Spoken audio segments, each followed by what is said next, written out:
Joining me now, political reporter at openDemocracy, Ruby Lott-Lavigna. Hi, Ruby. Thank you for joining me. What are your thoughts on it? Hi, Vanessa. Yeah, it certainly took everyone watching by surprise, I have to say. It was definitely a strategy change for Sunak. He's a man who doesn't speak about his private life very much and is very reluctant to be pulled on it, and there have been multiple controversies surrounding it, such as his wife's non-dom status, sending his children to private school. And often when he's challenged on these things, he says, oh, you wouldn't expect me to talk about my private life. I don't want to talk about that. That's my private life.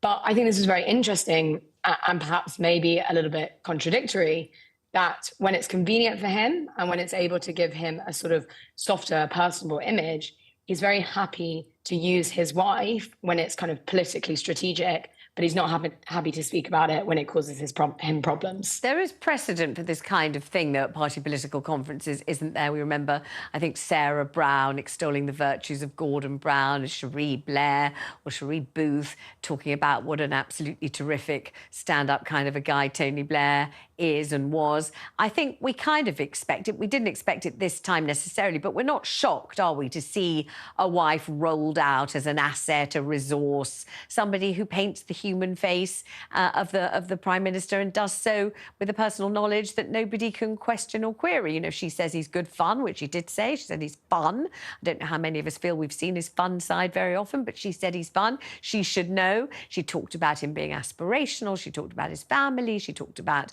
lots of kind of elements of him that are intended to give him a kind of 3D depth and kind of make him seem like an actual person, so people consider him somebody they might vote for. Do you think she succeeded in doing that?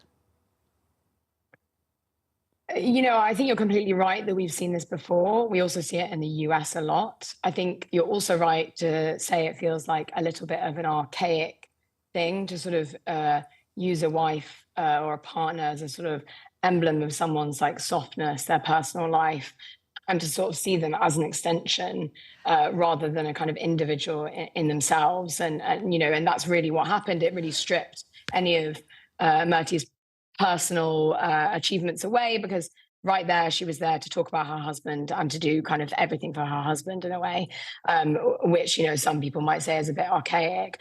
Was it successful? I think it was certainly a surprise. I think what will be interesting to see is how this plays out in the future. I think Sunak has now welcomed, to an extent, slightly more criticism of his family, of his personal wealth, of sending his children to private school.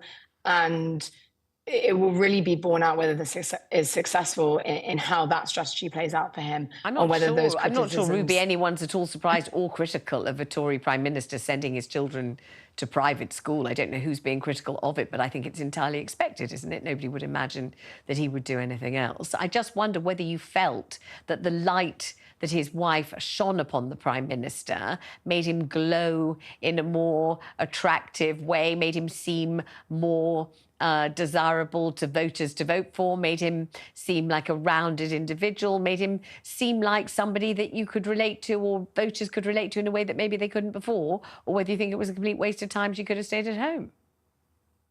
I mean, I think we'll have to wait and see, really.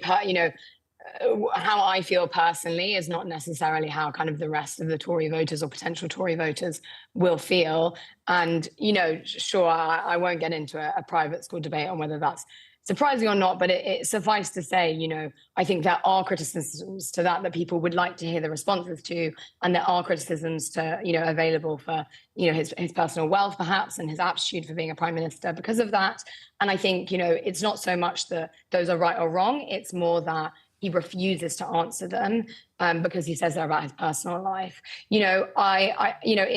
It's always nice to hear someone speak about how much they love a partner, and whether you think that's kind of mushy or useful is kind of your personal opinion.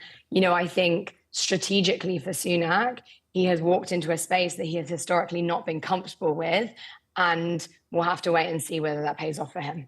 Yeah, I mean, I think that I was watching it with a whole lot of other people, all in the newsroom. And at the beginning, I think we were just curious. We just wanted to know what she had to say. And we were surprised that she was there and we were busily listening. And then I think one by one, and it may just say, speak to the fact that these are news colleagues and seasoned reporters and, cynical, I don't know. But people began making, let's put it this way, kind of sick type noises and then moving away from the television screen. Because I think it's a bit schmaltzy, it's a bit soppy, it's a bit gooey, it's a bit sentimental, it's a bit kind of, and also you kind of hope someone does love their husband. You kind of want them to. If you're married to him, you should like him. Let's hope you do think he's good fun. Let's hope you do think he's a terrific stand-up kind of a guy. But do we need to hear you, endorse him? It's a bit like a kind of speech at someone's wedding anniversary party or something that you don't really think you want to be party to if you haven't been invited to the anniversary celebration. And this, I think, in a way, cast the whole of the nation in the role of sort of voyeurs or kind of people who were kind of eavesdropping on a rather private, kind of testimony of love to the Prime Minister. I think some people liked it and some people thought it went far too far and also didn't do any good.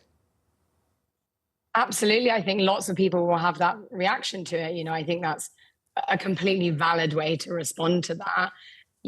Politics is rhetoric, and a lot of politics is making people like you personally rather than it is about making people, engage deeply in your politics and your policies. And, as you say, there is definitely a difference in terms of being a political reporter or a journalist and, perhaps someone who doesn't engage with politics that much.